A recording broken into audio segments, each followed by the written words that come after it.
just a tiny bit. This is the book that we are going to read. Yesterday we finished The Wizard of Oz, and today we are going to read The Marvelous Land of Oz. So, just listen to me and enjoy.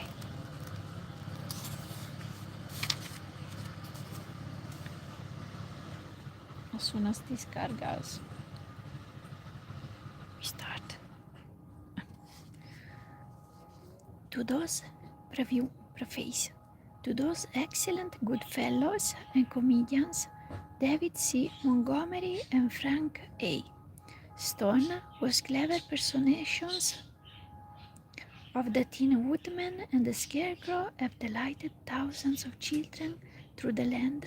This book is gratefully dedicated by the author.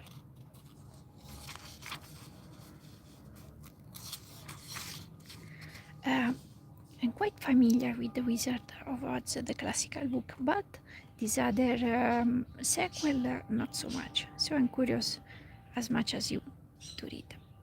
Listen to me. The manufacturers, Tip manufactures a PumpkinHead. Oh, so we are really in theme with fall and Halloween. In the country of the Jillikins, which is at the north of the land of Oz, lived a youth called Tip. There was more to his name than that, for old Mombi often declared that his whole name was Tipetarius, but no one was expected to say such a long word when Tip would do just as well. This boy remembered nothing of his parents, for he had been brought when quite young to be reared by the old woman known as Mombi, whose reputation, I am sorry to say, was none of the best. For the Jillikin people had reason to suspect her of indulging in magical arts, and therefore hesitated to associate with her. Mombi was not exactly a witch, because the good witch who ruled that part of the land of Oz had forbidden any other witch to exist in her dominions. So, Tip's guardian, however much she might aspire to work in magic, realized it was unlawful to be more than a sorceress, or at most a wizardess. Tip was made to carry wood from the forest that the old woman might boil her pot. He also worked in the cornfields, wooing and asking, and he fed the pigs and milked the four-horned cow that was Momsey's special pride. But you must, I would like to make you have a better view, more sun.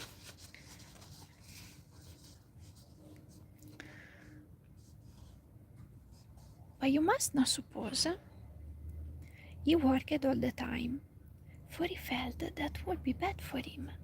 When sent to the forest, Tip often climbed trees for birds' eggs, or amused himself chasing the fleet white rabbits, or fishing in the brooks with bent pins.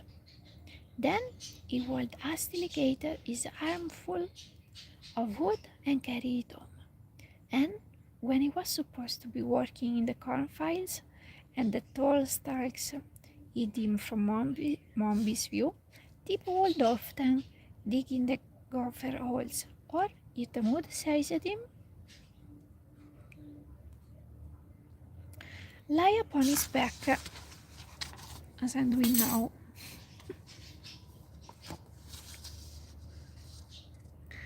Between the rows of corn and take a nap. So, by taking care not to exhaust his strength, he grew as strong and rugged as a boy may be. Mombi's curious magic often frightened her neighbors, and they treated her shyly yet respectfully because of her weird powers.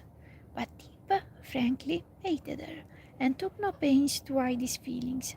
Indeed, he sometimes showed less respect for the old woman than he should have done, considering she was his guardian. There were pumpkins in Mombi's cornfields, lying golden red among the rows of green stalks. Oh, I love so much that is really in theme with the fall of now. And these had been planted and carefully tended that the four-horned cow might eat of them in the winter time. But one day, after the corn had all been cut and stacked, and Tip was carrying the pumpkins to the stable, he took a notion to make a jack-lantern and try to give the old woman a fright with it. So he selected a fine big pumpkin, one with a lustrous orange-red color, and began carving it. With the point of his knife, he made two round eyes, a three-cornered nose, and a mouth shaped like a new moon. The face, when completed, could not have been considered strictly beautiful, but he wore a smile so big and broad, and was so jolly in expression that even Tip laughed as he looked admiringly at his work. The child had no playmates, so he did not know that boys often dig out the inside of a pumpkin jack, and in the space thus made put a lighted candle to render the face more startling.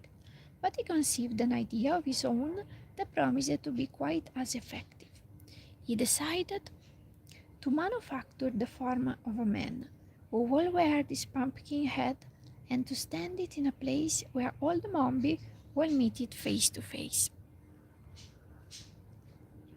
And then, said Tip to himself with a laugh, she squeal louder than the brown pig does when I pull her tail, and shiver with fright worse than I did last year when I had the agua. He had plenty of time to accomplish this task, for Mombi had gone to a village to buy groceries, she said, and it was a journey of at least 2 days. My God, there was not the automobiles back then. So he took his axe to the forest and selected some stout, straight saplings, which he cut down and trimmed of all their twigs and leaves. From this he would make the arms and legs and feet of his man. For the body he stripped a sheet of thick bark from around a big tree, and with much labor fashioned it into a cylinder of about the right size, pinning the edges together with wooden pegs.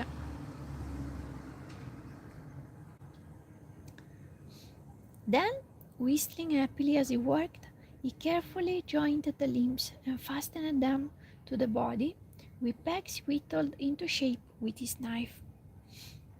By the time this feat had been accomplished, it began to grow dark, and Tip remembered he must milk the cow and feed the pigs.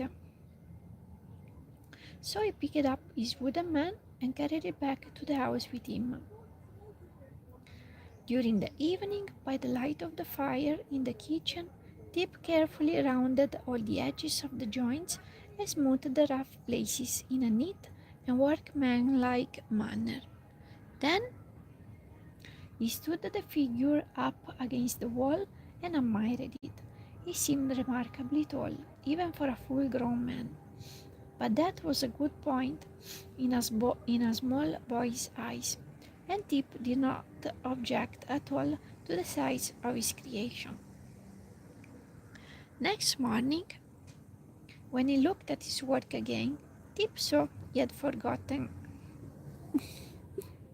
There is some visitors.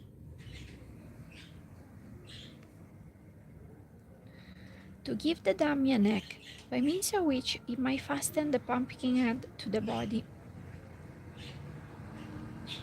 So he went again to the forest, which was not far away, and chopped from a tree several pieces of wood with which to complete his work. When he returned, He fastened a crosspiece to the upper end of the body, making a hole through the center to hold upright the neck. The bit of wood which formed this neck was also sharpened at the upper end, and when all was ready, Tip put on the pumpkin head, pressing it well down onto the neck, and found that it fitted very well.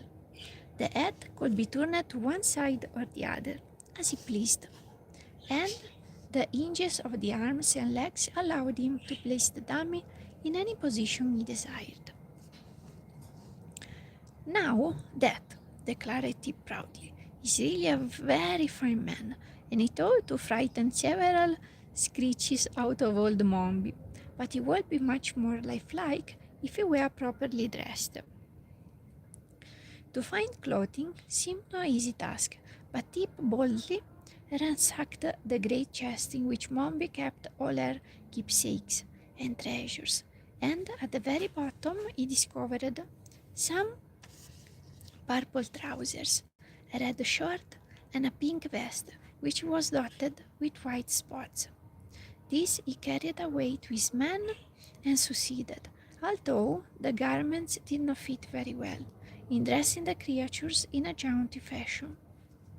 Some neat stockings belonging to Mombi and a much-worn pair of his own shoes completed the man's apparel, and Tip was so delighted that he danced up and down and laughed aloud in boyish ecstasy.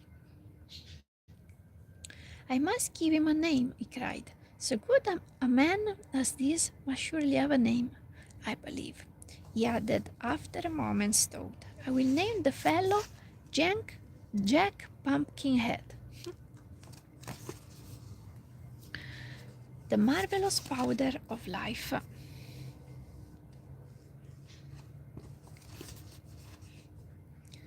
After considering the matter carefully, Tip decided that the best place to locate Jack would be at the bend in the road, a little way from the house. So he started to carry his man there, but found him heavy and rather awkward to handle. After dragging the creature a short distance, Tip stood him on his feet, and by first bending the joints of one leg and then those of the other, at the same time pushing from behind, the boy managed to induce Jack to walk to the bend in the road. It was not accomplished without a few tumbles, and Tip really worked harder than he ever had in the fields or forest. But a love of mischief urged him on, and it pleased him to test the cleverness of his workmanship. I never knew this story. "Jack's all right and works fine," he said to himself, panting, panting with the unusual exertion. But just then he discovered the man's left arm had fallen off in the journey,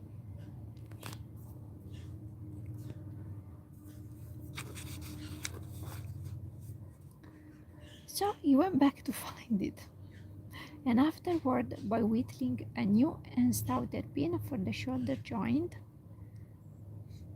he repaired the injury so successfully that the arm was stronger than before.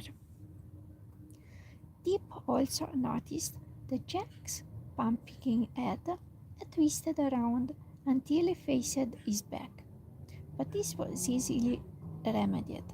When at last the man was set up facing the turn in the path where old Mombi was to appear, he looked natural enough to be a fair imitation of a Gillikin farmer, and unnatural enough to startle anyone that came on him unaware. As it was yet too early in the day, oh, look at the sky, there is still a little bit, oh, beautiful, of yellow. As it was yet too early in the day to expect the old woman to return home, I'll show you. Tip went down into the valley below the farmhouse and began to gather nuts from the trees that grew there. However, old Mombi returned earlier than usual. She had met a crooked wizard who resided in a lonely cave in the mountains, as me, and had traded several important secrets of magic with him. Oh, having in this way secured three new recipes, four magical powders, and a selection of herbs of wonderful power and potency, she hobbled home as fast as she could in order to test her new sorceries. So intent was Mombi on the treasures she had gained that when she turned the bend in the road and caught a glimpse of the man, she merely nodded and said, "Good evening, sir." But a moment after, noting that the person did not move or reply, she cast a shrewd glance into his face and discovered his pumpkin head elaborately carved by Tip's jackknife. "Ha!" said Mombi, giving a sort of grunt. "The rascally boy has been playing at tricks again. Very good, very good. I'll beat him black and blue for trying to scare me in this fashion." Angrily, she raised her stick to smash in the grinning pumpkin head of the dummy, but a sudden thought made her pause. The lifted stick left motionless in the air. "Why, here's a good chance to try my new powder," said she eagerly, "and then I can tell whether the crooked wizard has fairly traded secrets or whether he has fooled me as wickedly as I fooled him."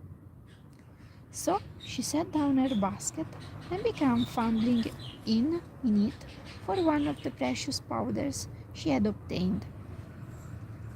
While Mombi was thus occupied, Tip strolled back with his pockets full of nuts and discovered the old woman standing beside his man and apparently not the least bit frightened by it. At first, he was generally disappointed, but the next moment he became curious to know what Mombi was going to do. So he hid behind the hedge, where he could see without being seen, and prepared to watch. After some search, the woman drew from her basket an old pepper box, upon the faded label of which the wizard had written with a lead pencil, "Powder of Life." "Ah, here it is," she cried joyfully. "And now let us see if it is potent. The stingy wizard didn't give me much of it, but I guess that's enough for 2 or 3 doses." Tip was much surprised when he overheard this speech. Then he saw old Mombi raise her arm and sprinkle the powder from the box over the pumpkin head of his man Jack. She did this in the same way one would pepper a baked potato, and the powder sifted down from Jack's head and scattered over the red shirt and pink waistcoat and purple trousers. Tip dressed him in, and a portion even fell it upon the patched and worn shoes. Then, putting the pepper box back into the basket, Mombi lifted her left hand with his little finger pointed upward and said,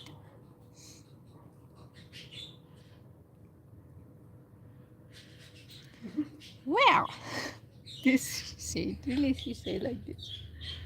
"Well." Then she lifted her right hand with the thumb pointed upward and said, "There." Then she lifted both hands with all the fingers and thumbs spread out and cried, "Piaf!"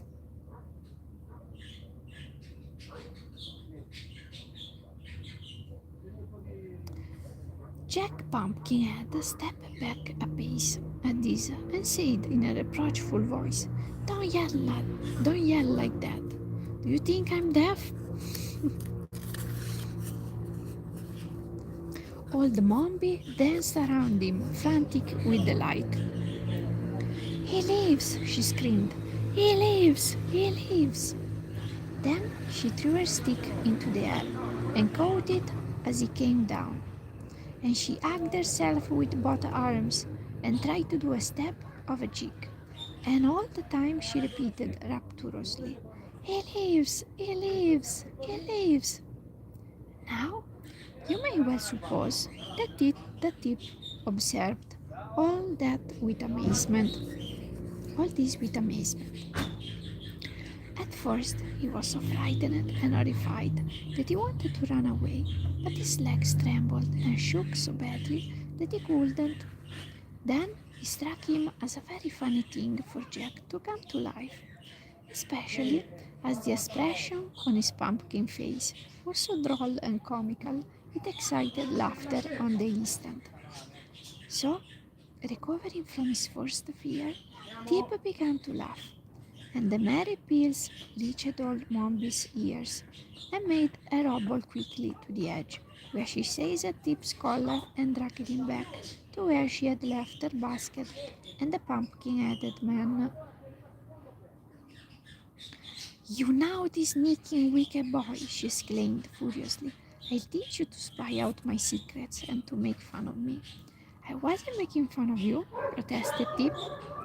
I was laughing at old Pumpkinhead. Look at him, isn't he a picture though? I hope you're not reflecting on my personal appearance, said Jack. And it was so fun to hear his gay voice, while his face continued to wear his jolly smile. The Tip again burst into a peal of laughter. Even Mombi was not without a curious interest in the man her magic brought to life, for, after staring at him intently, she presently asked, What do you know? Well, that is hard to tell, replied Jack, for although I feel that I know a tremendous lot, I am not yet aware how much there is in the world to find out about. It will take me a little time to discover whether I am very wise or very foolish. To be sure, said Mombi thoughtfully, but what are you going to do with him now he is alive?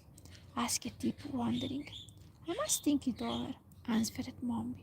But we must get home at once, for it is growing dark. Help the pumpkinhead to walk. Never mind me, said Jack. I can walk as well as you can. Haven't I got legs and feet, and aren't they jointed? Are they? Asked the woman, turning to Tip. Of course they are. I made them myself, returned the boy with pride, sort of Pinocchio. So they started for the house, but when they reached the farmyard, old Mombi led the pumpkin man to the cow stable and shut him up in an empty stall, fastening the door securely on the outside. I've got to attend you first, she said, nodding her head at Tip. Hearing this, the boy became uneasy, for he knew Mombi had a bad and revengeful heart and would not hesitate to do any evil thing. They entered the house. I prefer when the author writes just sweetly. But look at this cute sky. I will tell you a little bit like this, so you can watch the sky. They entered the house. It was a round, dome-shaped structure, as are nearly all the farmhouses in the land of Oz. Mombi bade the boy light a candle, while she put her basket in a cupboard and hung her cloak on a peg. Tip obeyed quickly, for he was afraid of her. After the candle had been lighted, Mombi ordered him to build a fire in the hearth. And while Tip was thus engaged, the old woman ate her supper, and him.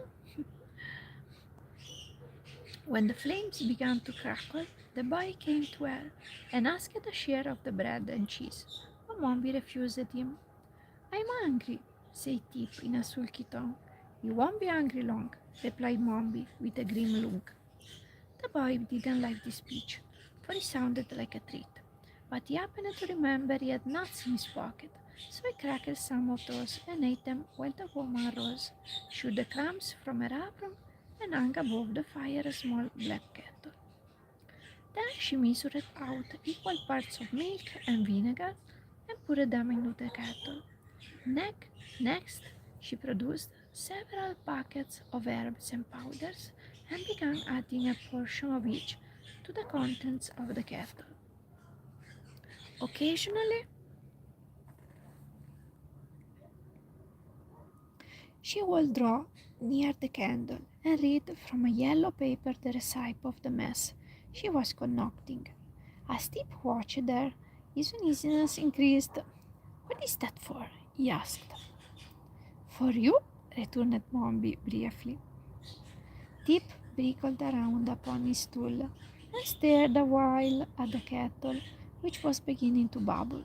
Then he would glance at the stern and wrinkled features of the witch and wish he were any place but in the dim and smoky kitchen, where even the shadow cast by the candle upon the wall, were enough to give one the horrors. So an hour passed away, during which the silence was only broken by the bubbling of the pot and the hissing of the flames. Finally Tip spoke again.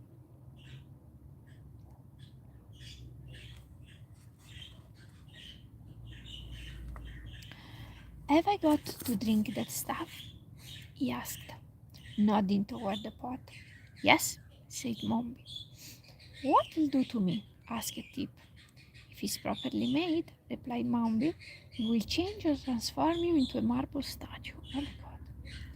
Tip groaned and wiped the perspiration from his forehead with his sleeve. "I don't want to be a marble statue," he protested. "That doesn't matter. I want you to be one," said the old woman, looking at him severely. "What use will I be then?" asked Tip. "There won't be anyone to work for you." "I'll make the Pumpkinhead work for me," said Mom. Again Tip groaned.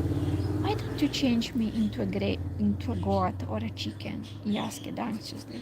"You can do anything with a marble statue." "Oh yes I can," returned Mombi. "I'm going to plant a flower garden next spring, and I'll put you in the middle of it for an ornament. I wonder I haven't thought of that before. You've been a bother to me for years." At this terrible speech, Tip felt the beads of perspiration starting all over his body. But he sat still and shivered and looked anxiously at the kettle. "Perhaps it won't work," he muttered, in a voice that sounded weak and discouraged. "Oh, I think it will," answered Mombi cheerfully. "I seldom make a mistake."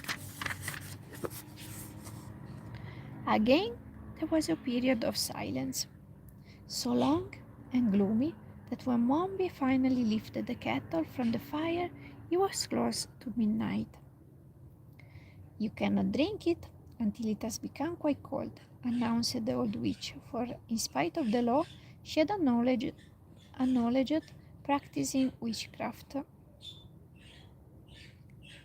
"We must both go to bed now, and at daybreak I will call you and at once complete your transformation into a marble statue." With this she hobbled into a room, bearing the steaming kettle with her, and Tip heard her close and lock the door. The boy did not go to bed, as he had been commanded to do, but still sat glaring at the embers of the dying fire. It's curious, this story. I would like to keep on, but now it's coming a little bit chilly, so I will go inside the house. I hope you enjoyed the starting of the story. I will tell you the rest tomorrow when there is a little bit of sun. Bye. Have a good rest of the day.